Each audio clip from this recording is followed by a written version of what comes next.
Ooh, ooh, ooh. Check this out.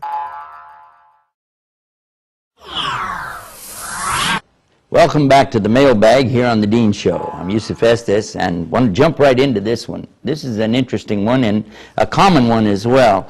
When a person reaches the reaches the point where they say, well, the evidence is overwhelming and it seems to me that Islam is the truth.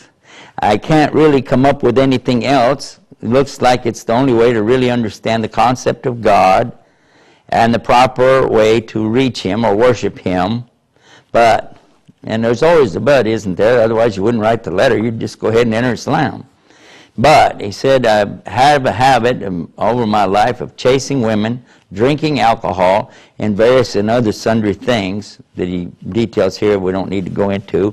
But in any case, he said, what if I went to Islam, which seems right to me, but at the same time, what if I can't hang on? What if I fail? What if I fall out of Islam?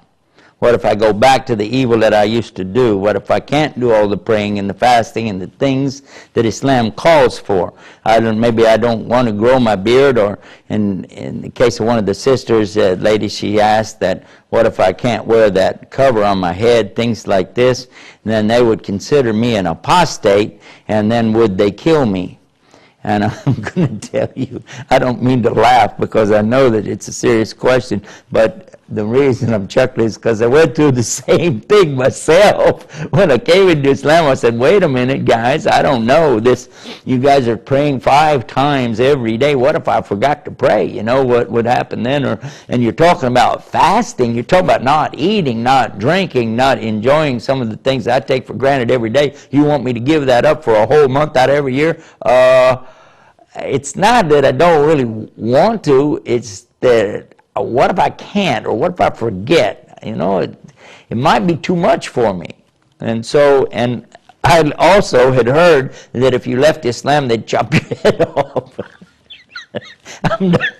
It was not funny. It was not funny when I heard it then, but it's funny now because I know good and well it's not true. But, you know, at the time, you know, I was hearing all these things. There were people all around me trying to tell me, oh, stay away from the Muslims, you're going to get a demon. Stay away from these Muslims because they're going to mess you up, they're going to do stuff to you, and blah, blah, blah. Terrorism, acts of, you know, suicide bombers, all the rest of it. Let me just put it real simple for you. It's very simple.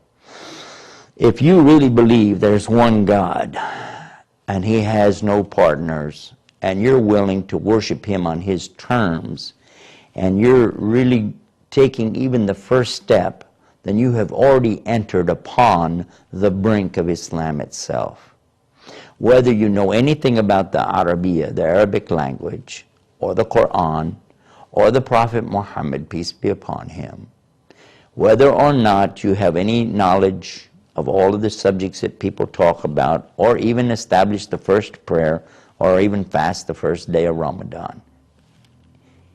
The fact that you believe and you're trying your best indicates immediately you're progressing toward true Islam.